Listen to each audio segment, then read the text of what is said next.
우리는 새해를 맞이하면서 우리의 삶에서 작년보다 올해가 더 행복하고 작년보다 올해가 더 형통하고 작년보다 올해 더 잘 되기를 바라는 마음을 가지고 있습니다. 그렇게 우리가 계획했던 모든 것이 우리가 바라는 것 이상으로 잘 되고 잘 되는 일을 성경에서는 부흥이라고 합니다. 부흥. 그러니까 이 부흥이라는 말은 교회에 모이는 성도들의 숫자가 많아지는 그런 교회의 양적인 성장만 부흥이라고 하는 게 아니라 교회 각 구성원인 성도들이 하나님 은혜 안에서 개인적으로 다 잘 되는 것도 부흥이라는 단어를 쓰게 됩니다. 올 한 해 우리 사랑하는 신일의 성도들의 모든 가정이 여러분 각자가 우리 교회가 부흥하는 한 해가 되기를 주님 이름으로 축복합니다. 그런 점에서 우리가 요즘에 읽고 있는 사도행전은 예수님께서 부활하시고 승천하신 이후에 초대교회 성도들과 초대교회가 어떻게 부흥했는가 하는 부흥의 역사를 보여주고 있습니다. 그래서 사도행전은 다른 말로 하면 부흥행전이라 이렇게 말할 수 있죠. 그 초대교회가 하나님 은혜 가운데 부흥하는 이 부흥의 역사가 제일 잘 나와 있는 본문이 사도행전 2장과 4장입니다. 자, 2장과 4장의 부흥을 어떻게 묘사하고 있는지 표를 한번 보시지요. 자, 화면 보십시오.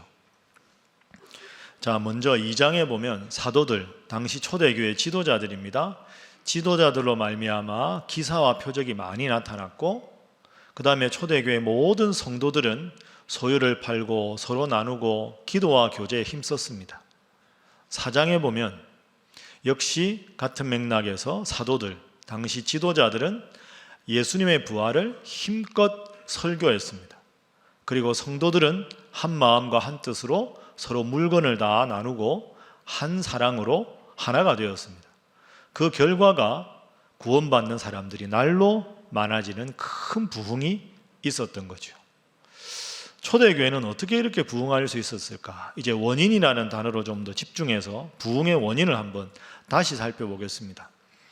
자, 2장과 4장에 공통점이 있습니다. 2장에 보면 지도자 베드로가 하나님 말씀을 마음에 깨닫고 담대하게 설교하고 초대교회 성도들은 성령이 충만해서 기도했습니다. 설교와 기도.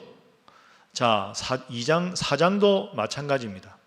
보면 초대교회 지도자들은 열심히 하나님 앞에서 설교를 하고 또 성도들은 기도를 했습니다. 그래서 여러분 순서가 다르게 되어 있지만 2장에는 성도들의 기도, 지도자들의 설교, 4장에는 지도자들의 설교, 성도들의 기도 이렇게 됩니다. 그리고 오른쪽에 보면 결과적으로 모두가 부흥하게 되었다 하는 것이죠. 그래서 초대교회 부흥에 대해서는 가장 중요한 세 가지 키워드가 있습니다. 올해 우리가 새해 1월 둘째 주일인데 어떻게 하면 올 한 해 하나님 은혜 안에서 우리 각자가 잘 되고 우리 신일교회가 부흥할 수 있을까? 이 질문에 대한 가장 중요한 세 가지 단어가 있죠. 한번 따라해 보겠습니다. 말씀, 기도, 부흥. 그렇습니다. 하나님 말씀에 충실하고 열심히 기도하면 부흥을 목적으로 목표로 하지 않아도 하나님께서 부흥을 주신다. 말씀, 기도, 부흥. 이 세 가지 키워드를 중심으로 말씀을 살펴보도록 하겠습니다. 먼저 우리의 삶에 그리고 우리 교회에 언제 부흥이 오느냐, 말씀 중심의 신앙생활을 할 때 부흥이 온다 하는 것이 오늘 본문의 가르침입니다. 오늘 본문 4장은 초대교회가 오순절 마가의 다락방 사건 이후에 펼쳐진 사건을 기록합니다. 자, 먼저 초대교회가 이제 예수님 돌아가신 다음에 점점 부흥을 하게 되지요. 자꾸 제자들이 나가서 예수님 이름을 전하는 겁니다. 그러니까 예수님을 십자가에 못 박은 종교 지도자들 입장에서는 초대교회가 부흥하면 안 되는데, 그래서 예수님을 십자가에 못 박혔는데 그 이후에 제자들도 점점 예수님의 이름을 자꾸 전하는 겁니다. 전하지 말아라 하고 금지를 시키죠. 그게 1절 말씀에 나옵니다. 화면으로 1절 보시면 사도들이 백성들에게 예수님을 전할 때 당시 지도자들인 제사장들, 성전 맡은 자와 사두개인들이 예수님 이름을 전하지 말라 이렇게 말을 합니다. 3절에 보면 그들을 잡음에 이렇게 되어 있습니다. 그러니까 예수님 이름을 전한다는 이유만으로 예수님의 제자들을 감옥에 가둔 거죠. 예수님 전하지 말라는데 왜 전하느냐 하고 감옥에 가두어 버렸습니다. 그런데 감옥에서 풀려나면 계속해서 예수님 이름을 전하는 겁니다. 결과가 어떻게 됐을까요? 자, 화면으로 4절 한번 보십시오. 자, 함께 한번 읽어보시죠. 시작. 말씀을 들은 사람 중에 믿는 자가 많으니 남자의 수가 약 5천이나 되었더라. 아멘. 그러니까 예수님 돌아가신 다음에 초대교회가 망할 줄 알았는데 지도자들 보기에는 예수님의 제자인 베드로나 이런 사도들이 더 예수님을 열심히 전해서 전도를 받아가지고 남자 5천 명이나 예수님을 믿게 되었다 하는 것이지요. 사태가 이렇게 되다 보니까 종교 지도자들은 더 다급한 겁니다. 아니, 예수의 이름을 전하지 말라고 금지시켰는데도 계속 예수님을 전하고 예수님 믿는 사람들이 많아지는 흔히 말하는 교회 부흥이 일어난 것이지요. 그래서 다시 사도들을 부릅니다. 그리고 협박을 합니다. 예수 이름을 전하지 말아라. 전하면 가만두지 않겠다. 자, 그랬을 때 베드로가 어떤 태도를 보이는가? 오늘 본문의 12절 말씀입니다. 자, 함께 읽어보겠습니다. 시작. 다른 이로서는 구원을 받을 수 없나니 천하 사람 중에 구원을 받을 만한 다른 이름을 우리에게 주신 일이 없음이라 하였더라. 아멘. 예수님 이름 전하지 말아라 이렇게 협박을 했는데 도리어 베드로는 다른 사람의 이름으로는 구원을 얻을 수가 없다. 하나님은 천하 인간의 구원을 얻을 이름을 예수 이름만 주었는데 이 예수 이름을 어떻게 전하지 않을 수 있느냐 하고 도리어 이들에게 당당하게 용기 있게 외치는 겁니다. 지도자들이 깜짝 놀랐지요. 저 베드로는 갈리 바다에서 어릴 때부터 어부로 잔뼈가 굵은 사람인데 배운 게 별로 없는 사람인데 어떻게 저렇게 말씀을 잘 전할까 깜짝 놀랍니다. 그러면서 다시 예수 이름을 전하지 말라고 되려 재차 협박을 합니다. 그 협박을 받고도 베드로는 굴하지 않습니다. 자, 한 번 더 말씀 읽어봅니다. 19절 말씀 함께 읽습니다. 시작. 베드로와 요한이 대답하여 이르되 하나님 앞에서 너희의 말을 듣는 것이 하나님의 말씀을 듣는 것보다 옳은가 판단하라. 아멘. 아니, 내가 하나님 앞에 당신들 말을 들어야 됩니까? 하나님 말씀 듣는 게 맞습니까? 판단해 보십시오. 나는 하나님 말씀을 전하겠습니다. 당신들 말 듣지 않겠습니다. 이렇게 말을 합니다. 당당한 베드로, 담대한 베드로의 모습을 볼 수가 있습니다.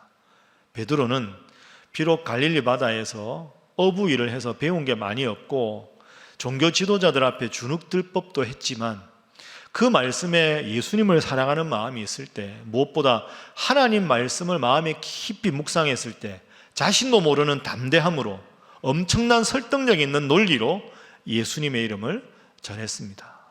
사실은 베드로나 저희들이나 다 부족한 게 많은데 하나님 말씀이 내 마음에 들어오니 담대한 사람으로 위대한 사도로 변화되었습니다. 여러분도 올 한 해 어떤 계획을 갖고 계십니까? 다른 그 어떤 것보다 하나님 말씀 묵상하고 하나님 말씀대로 살아가서 여러분 스스로도 스스로에 대해서 깜짝 놀랄 만한 위대한 하나님의 사람, 하나님의 은혜를 전하는 사람, 하나님의 복 받는 우리 신일의 모든 성도들이 되시기를 주님 이름으로 축복합니다. 옆에 분들과 인사 한번 하겠습니다. 늘 말씀을 가까이 하시기 바랍니다. 한 번 더 할까요? 잘 하실 줄 믿습니다. 하겠습니다. 여러분, 우리가 그 운전을 하다 보면 이렇게 터널을 들어갈 때가 있습니다. 터널 안에 운전할 때 우리가 흔히 생각하는 대로 3가지 정도를 지켜야 될 규칙이 있죠. 터널을 들어가면 제일 먼저 해야 될 일이 뭐냐 하면 창문을 닫습니다. 그리고는 라이트를 켜야 됩니다. 터널이 깜깜하니까. 그리고는 차선을 바꾸면 안 됩니다. 요즘에 터널에서 차선 바꾸면 벌금 내야 됩니다.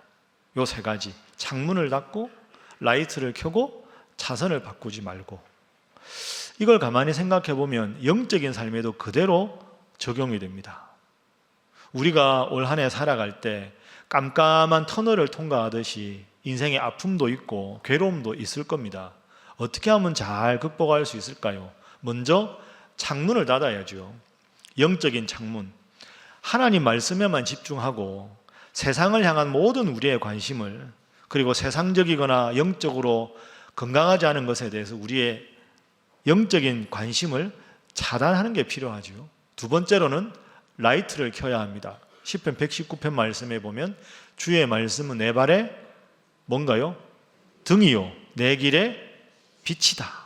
하나님 말씀은 내 발에 등이 되고 내 길에 빛이 된다. 그러니까 말씀을 우리가 늘 묵상해서 라이트를 켜듯이 말씀이 원하시는 대로 살아가고, 세 번째는 차선을 바꾸지 않듯이 말씀대로 살아가는데 좌로나 우로나 치우치지 않아야 되는데, 말씀 읽고 세상적인 것에 자꾸 빠져서 왔다 갔다 하고 자꾸 좌우를 분별치 못하면 영적으로 건강한 삶을 살기가 어렵다 하는 것이죠. 우리의 관심은 오직 주님을 향해서 말씀이 비추는 빛을 따라서 좌로나 우로나 치우치지 않고 말씀대로 살아가서 그 어느 해보다 여러분의 인생에 형통한 복받는 한 해가 될 수 있기를 주님 이름으로 축복합니다. 다시 한번 인사하겠습니다. 말씀이 축복의 근원입니다. 한 번 더 할까요? 열심히 읽으시기 바랍니다. 하겠습니다. 자, 두 번째 부흥의 비결은 따라합니다. 기도였습니다. 초대교회 성도들은 열심히 기도했습니다. 오늘 본문의 23절 이하에 보면 종교 지도자들이 이제 예수님을 전하는 사도들을 가둡니다.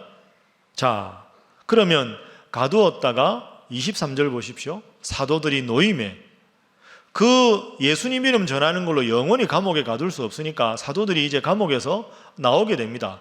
풀려 나왔지요. 풀려 나온 사도들이 제일 먼저 한 일이 뭘까? 24절 말씀 화면에 한번 보십시오.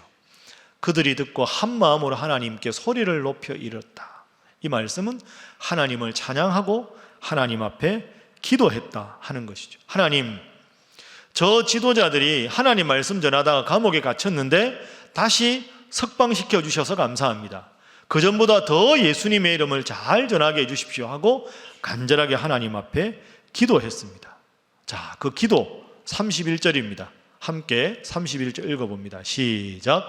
빌기를 다하매 모인 곳이 진동하더니 무리가 다 성령이 충만하여 담대히 하나님의 말씀을 전하니라. 아멘.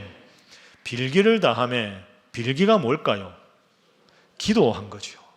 그러니까 지도자들과 성도들이 열심히 하나님 말씀을 묵상하고 또 말씀을 묵상한 것대로 살게 해달라고 열심히 기도했습니다.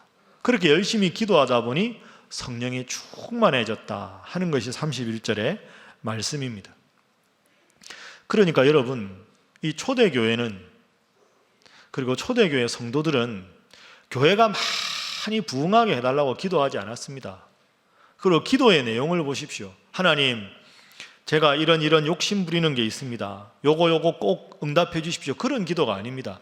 하나님 말씀을 읽었는데 이 말씀대로 살 수 있는 능력이 저한테 부족하니 이 말씀대로 살 수 있도록 저를 도와주십시오. 이게 초대교회 성도들의 기도입니다.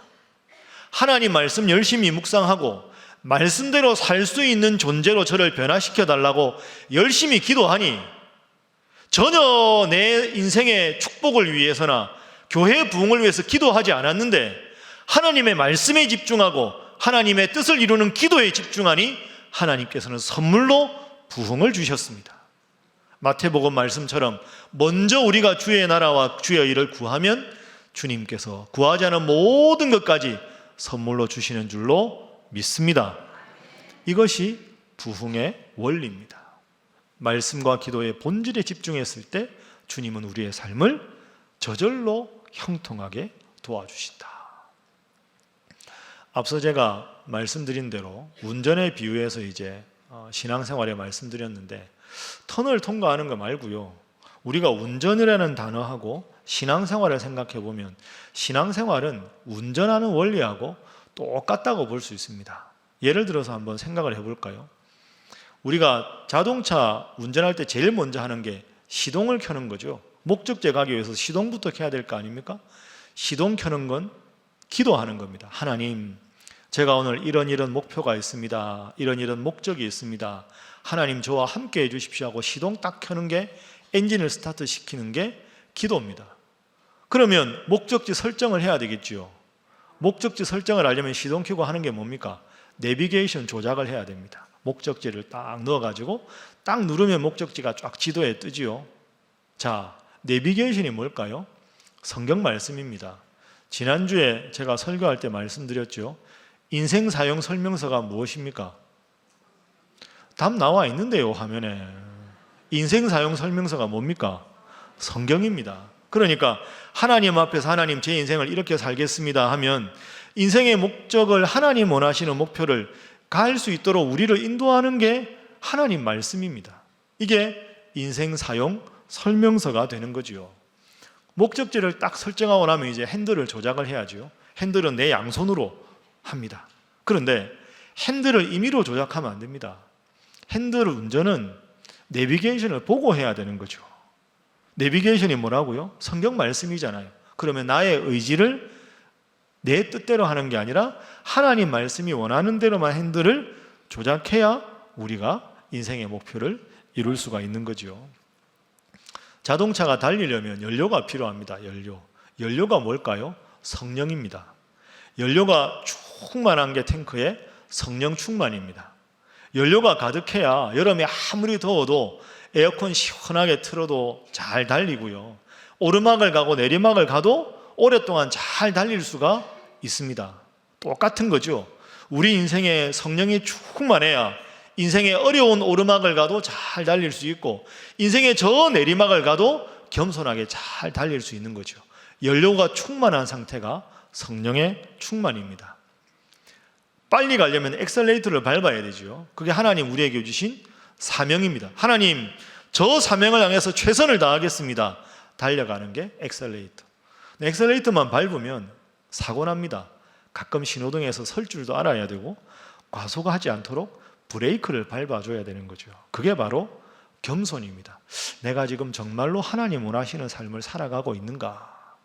내가 살아가면서 너무 교만해지진 않았는가? 때로는 인생의 겸손이라는 브레이크를 밟아가면서 하나님의 뜻을 다시 한번 스스로 다지고 확신하고 결단하는 과정이 있는 것이죠. 그렇게 우리가 인생을 하나님 뜻에 따라 기도하고 말씀 따라 살아가면 순리대로 하나님께서 우리를 잘 인도하셔서 우리가 바라는 그 목표에 하나님 은혜 안에서 모두가 도달할 줄로 믿습니다. 그게 바로 부흥입니다. 말씀과 기도의 본질에 힘썼더니 선물로 하나님께서 부흥을 주셨다.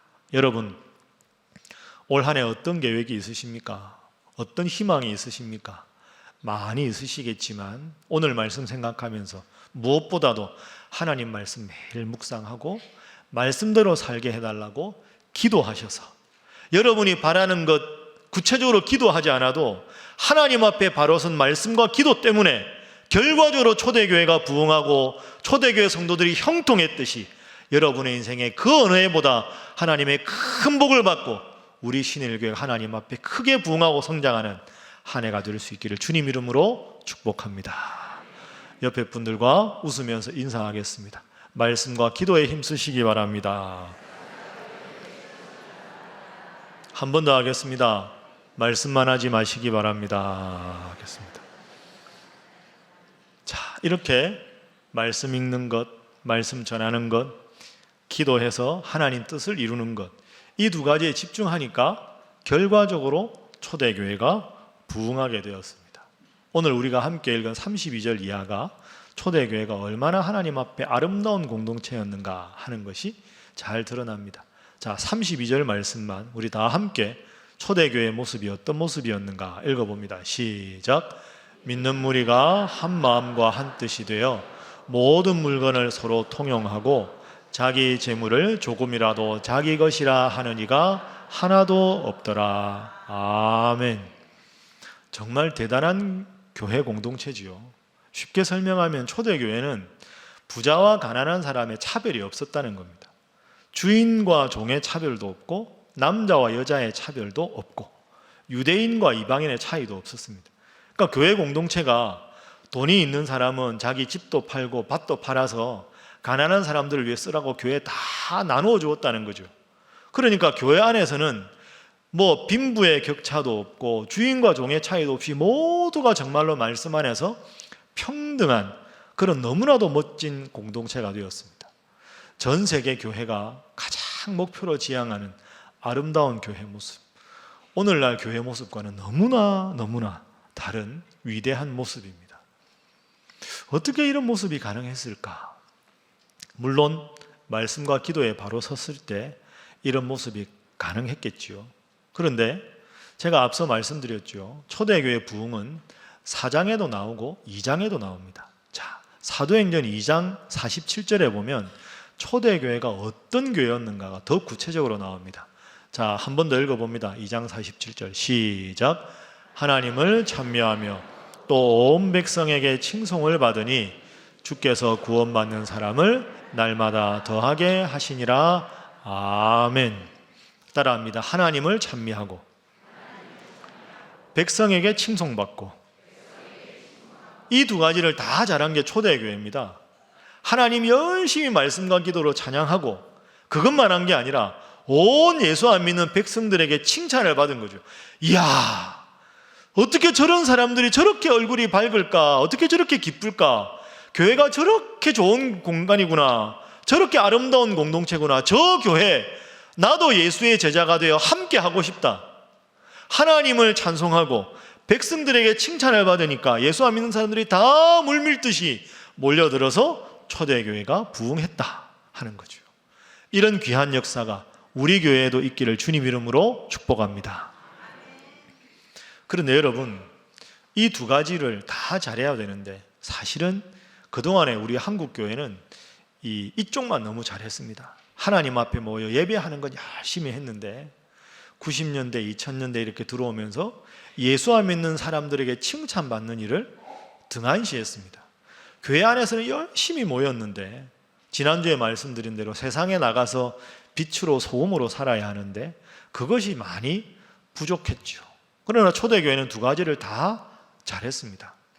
저를 한번 따라해 보시죠. 모이는 교회, 흩어지는 교회. 뭐가 더 중요합니까? 예? 둘 다 중요하죠. 예. 여러분, 모이는 교회가 방금 2장 47절에 하나님을 찬송하는 겁니다.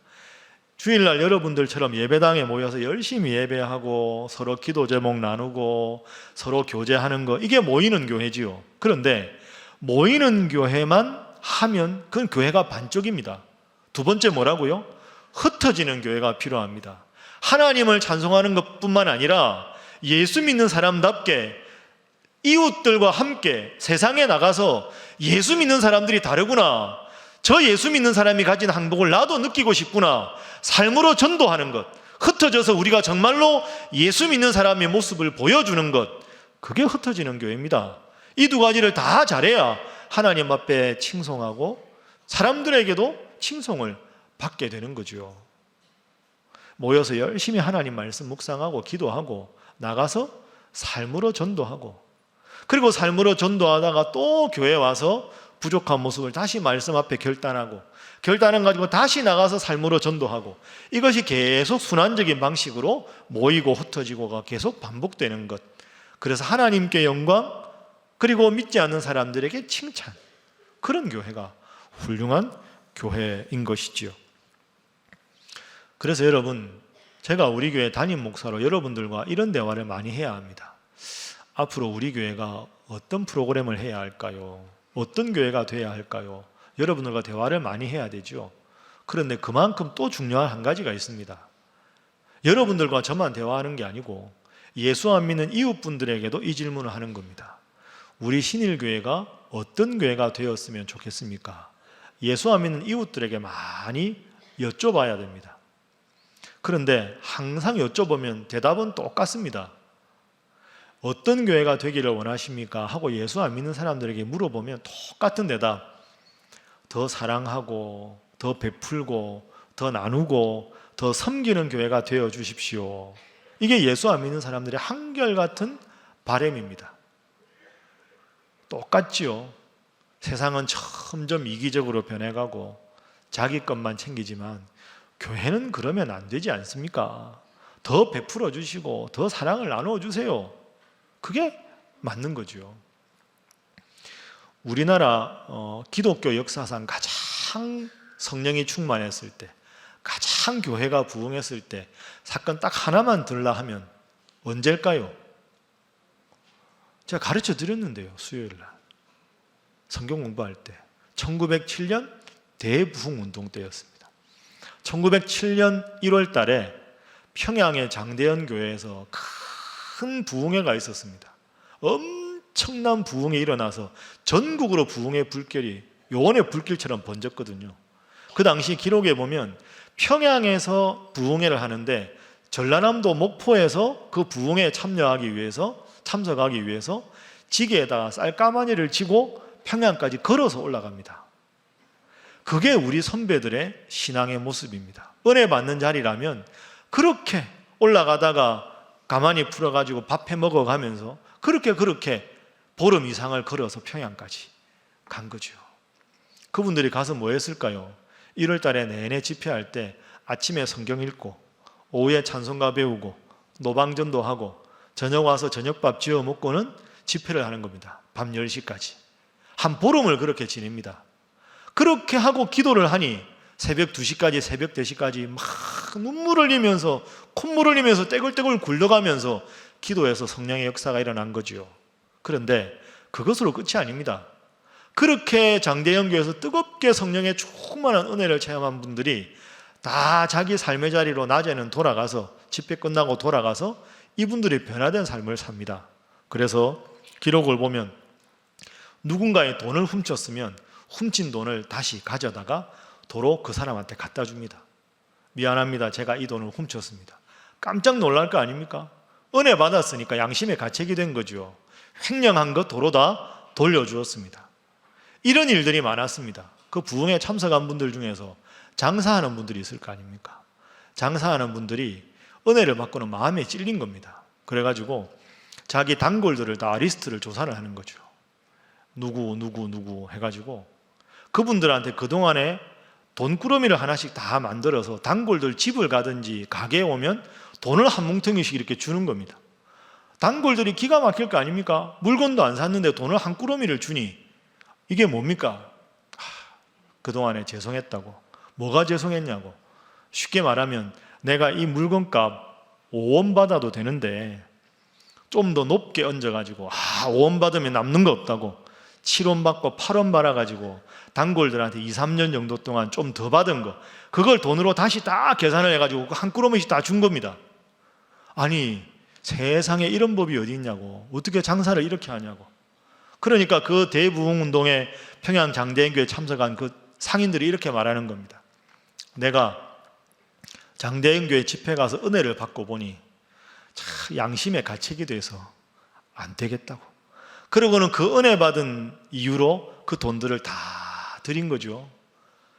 그러니 예수 안 믿는 평양 사람들이 기가 막힌 겁니다. 나와서 모두가 이렇게 말하는 거죠. 평양이 변하고 있다. 저 예수쟁이들이 이 죄 많은 평양을 예수의 도시로 바꾸고 있다. 저들이 믿는 저 예수가 얼마나 위대하길래 이 도시를 이렇게 바꿨단 말이냐.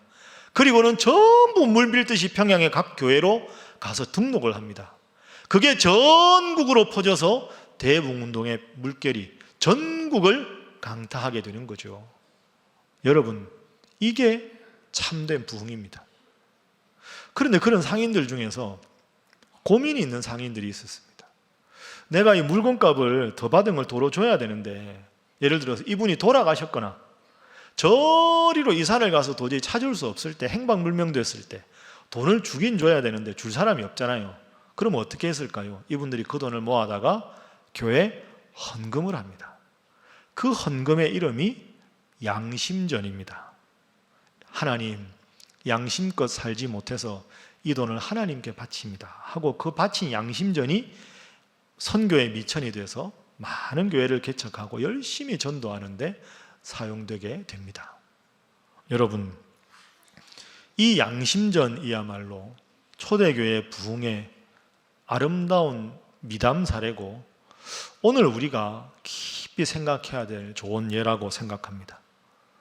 선교학에 이런 문장이 있습니다. 한번 저를 화면 보면서 따라해 보시죠. 변화하지 않는 교회는 변질되고 변질되는 교회는 저질이 된다. 참 가슴 아픈 말인데, 변화하지 않는 교회는 변질되고 변질되는 교회는 점점 수준이 낮아진다는 거죠. 이게 교회만 그런 게 아닙니다. 우리들 각자도 마찬가지죠. 늘 말씀을 읽고 기도해서 우리가 영적으로 변화되어야 되는데 그러지 않으면 변질되고 더 자꾸 신앙의 수준이 낮아지게 됩니다. 여러분, 웅덩이의 물은 고여 있으면 썩게 됩니다. 시냇물은 썩는 법이 없습니다. 웅덩이에 고여 있는 물이 왜 썩을까요? 물을 받기만 하고 밑으로 내려보내지 않기 때문에 그런 거죠. 고여 있는 물은 썩습니다. 그러나 시냇물은 늘 맑아요. 왜? 맑은 물을 위에서 공급받아서 그 맑은 물을 다시 아래로 흘려보내기 때문이죠. 때로 개구장이들이 그 시냇물에서 막 물가에서 흙탕물을 만들고 막 놀아도요, 걱정할 게 없습니다. 그 흙탕물은 다시 내려보내면 되거든요. 위에서 끊임없이 맑은 물이 내려오기 때문에 시냇물은 늘 맑은 겁니다. 교회는 웅덩이가 아니라 시냇물이 되어야 합니다. 하나님께로부터 오는 은혜를 깊이 누리고 그 받은 은혜를 여러분들 서로에게 믿지 않는 이웃들과 함께 자꾸 흘려보내고 은혜와 사랑을 베풀어야, 그래야 맑은 시냇물이 유지가 되는 거죠. 올 한 해 여러분의 삶이 고여있는 웅덩이가 아니라 시냇물과 같이 하나님 앞에 늘 맑은 영성으로 깨끗한 양심으로 하나님 앞에 인정받을 수 있기를 주님 이름으로 축복합니다. 마지막으로 옆에 분들과 인사하겠습니다. 시냇물 같은 성도 되시기 바랍니다. 한 번 더 할까요? 맑은 성도 되시기 바랍니다. 이제 설교 마치면서 한 가지 간단한 이야기만 하고 마치겠습니다. 여러분이 큰 목장 있잖아요. 외국 가면 미국이나 호주나 큰 목장을 보면, 특히 호주 같은 경우는 목장을 운영하는 방식이 이 두 가지가 있다는 거죠. 목장이 엄청나게 크면 여러분, 목장과 목장이 아닌 곳을 구분하기 위해서 울타리를 칩니다. 울타리를 쳐야 가축들이 안 나가겠죠. 그러니까 목장을 잘 관리하는 방식은 첫 번째는 우리가 아는 대로 울타리를 치는 겁니다. 근데 두 번째 방법이 있답니다. 울타리를 아주 튼튼하게 만들지 않고 그냥 대충 구분만 이렇게 성근 나무로 이렇게 대충 해도 가축이 절대로 목장을 벗어나지 않게 하는 두 번째 방법, 더 효과적인 방법, 그것은 목장의 한가운데 군데군데 우물을 파놓는 거랍니다. 시원한 물이 나오는 우물을 파서 그 우물에 물을 흘려보내서 그 물을 가축들이 늘 마실 수 있게 하면 울타리를 튼튼하게 치지 않아도 가축들이 울타리 밖으로 나가는 일이 없다는 거죠. 왜? 시원하고 좋은 물을 이 목장 안에서만 마실 수 있으니까. 여러분, 교회가 어떤 방식을 취해야 하겠습니까? 세상과 교회는 구분될 필요가 있습니다. 그러나 세상과 교회는 분리되어서는 안 됩니다. 세상과 교회 사이에 높은 울타리를 만들고 튼튼한 담을 만들어서 교회 안에서는 정말 열심히 모이는데 세상의 변화에 아랑곳하지 않는 교회, 건강한 교회가 아닙니다. 교회 안에, 여러분들의 작은 소그룹 안에 정말로 세상이 줄 수 없는 기쁨의 샘물, 감사의 샘물, 평안의 샘물이 있어서 예수 안 믿는 저분들이 우리를 보고는, 야, 저분들의 저런 삶의 모습을 우리가 본받고 싶다. 그러기 위해서 나도 신일교회 일원이 되고 싶다. 아름답고 은혜로운 우물들을 우리 속에 만들어내는 것, 그게 세상 속에 교회가 존재하는 아름다운 방식이라고 생각합니다. 말씀을 정리하겠습니다. 초대교회 성도들은, 초대교회는 부흥을 꿈꾸지 않았습니다. 그러나 하나님은 부흥을 선물로 주셨습니다. 본질적인 말씀과 기도에 충실했기 때문입니다. 여러분들도 올 한 해 하나님 말씀 늘 묵상하고 말씀을 실천할 수 있도록 열심히 기도하셔서 하나님 앞에 바로 서려고만 노력했더니 하나님께 선물로 여러분의 삶에 복을 주시고 우리 교회에 복을 주시고 여러분의 가정을 복 주셔서 정말로 하나님의 은혜와 축복이 넘치는 귀한 한 해 보내실 수 있기를 주님 이름으로 축복합니다. 기도하겠습니다. 사랑의 하나님, 새해 우리 성도들의 삶과 우리 신일교회의 진정한 부흥은 나에게 달린 것이 아니라 오직 하나님 말씀과 기도에 있음을 다시 깨닫게 해주셔서 감사합니다. 새해 이 귀한 말씀을 주셨으니 주신 말씀을 기억하며 말씀과 기도로 신앙의 기초 체력을 튼튼히 하여 키가 크고 몸이 자라듯 교회가 성숙하게 하시고 성도들의 삶에 주님 주시는 은혜와 복이 넘치게 하여 주옵소서. 예수님의 이름으로 기도하옵나이다. 아멘.